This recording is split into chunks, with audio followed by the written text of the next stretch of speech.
ଆଚାର୍ଯ୍ୟ ଚାଣକ୍ୟ ବିଶ୍ୱର ମହାନ କୂଟନୀତିଜ୍ଞ, ଅର୍ଥନୀତିଜ୍ଞ ଏବଂ ମାର୍ଗଦର୍ଶକଙ୍କ ମଧ୍ୟରେ ଗଣାଯାଏ। ତାଙ୍କ ଦ୍ୱାରା କୁହାଯାଇଥିବା କଥା ଜଣେ ବ୍ୟକ୍ତିଙ୍କୁ ସଫଳ, ଦକ୍ଷ ଏବଂ ଧନୀ କରିଥାଏ।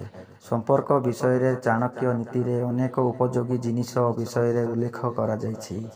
ସ୍ୱାମୀ ଏବଂ ସ୍ତ୍ରୀଙ୍କ ବିଷୟରେ ଚାଣକ୍ୟ ନୀତିରେ ମଧ୍ୟ ମାର୍ଗଦର୍ଶନ ଦିଆଯାଇଛି। ଏହି ଅନୁଯାୟୀ ସ୍ୱାମୀ ସ୍ତ୍ରୀ ମଧ୍ୟରେ ବିଶ୍ୱାସ, ସଚ୍ଚୋଟତା ଏବଂ ପାରସ୍ପରିକ ସମ୍ମାନ ରହିବା ଅତ୍ୟନ୍ତ ଗୁରୁତ୍ୱପୂର୍ଣ୍ଣ।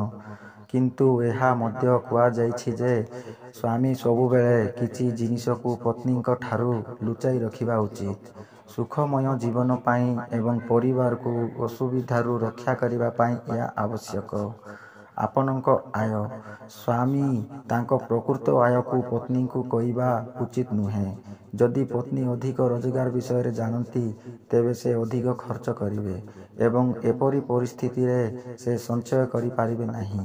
ତେଣୁ ସ୍ୱାମୀ ନିଜ ପତ୍ନୀକୁ ଅତି କମରେ ତାଙ୍କର ପ୍ରକୃତ ଆୟ କହିବା ଉଚିତ, ଯାହା ଫଳରେ ସେ ସମସ୍ତଙ୍କ ଠାରୁ ଗୁପ୍ତ ଭାବରେ କିଛି ଅତିରିକ୍ତ ଟଙ୍କା ସଞ୍ଚୟ କରିପାରିବେ, ଯାହାଦ୍ୱାରା ଏହା ଜରୁରୀକାଳୀନ ପରିସ୍ଥିତିରେ ପରିବାର ପାଇଁ ଉପଯୋଗୀ ହୋଇପାରିବ। ଦାନ। ଯେ କୌଣସି ଜିନିଷ ଗୁପ୍ତ ଭାବରେ ଦାନ କରାଯାଏ, ତେବେ ଆପଣଙ୍କ ଦାନ ସମ୍ପୂର୍ଣ୍ଣ ଫଳପ୍ରଦ ହୋଇଥାଏ।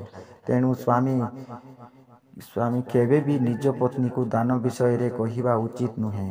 ଏପରିକି ଶାସ୍ତ୍ରରେ କୁହାଯାଇଛି ଯେ ଦାନ ଏପରି ଭାବରେ କରାଯିବା ଉଚିତ ଯେ ଯଦି ଆପଣ ଗୋଟିଏ ହାତରେ ଦାନ କରନ୍ତି, ଅନ୍ୟ ହାତ ଏହା ବିଷୟରେ ମଧ୍ୟ ଜାଣିବା ଉଚିତ ନୁହେଁ। ଅର୍ଥାତ୍ ସମସ୍ତଙ୍କ ଅଜାଣତରେ ଗୁପ୍ତ ଭାବରେ ଦାନ କରିବା ଉଚିତ। ଅପମାନ। ଯଦି ଆପଣ କେବେ ଅପମାନିତ ହୋଇଛନ୍ତି, ତେବେ ଏହା ବିଷୟରେ କାହାକୁ କୁହନ୍ତୁ ନାହିଁ।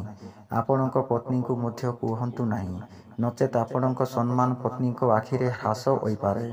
ଦୁର୍ବଳତା। ବନ୍ଧୁ ଏବଂ ସମ୍ପର୍କୀୟକୁ ନିଜର ଦୁର୍ବଳତା ବିଷୟରେ ଜଣାଇବା ଉଚିତ ନୁହେଁ। ଏମିତିକି ପତ୍ନୀକୁ ମଧ୍ୟ ନିଜର ଦୁର୍ବଳତା ବିଷୟରେ କୁହନ୍ତୁ ନାହିଁ।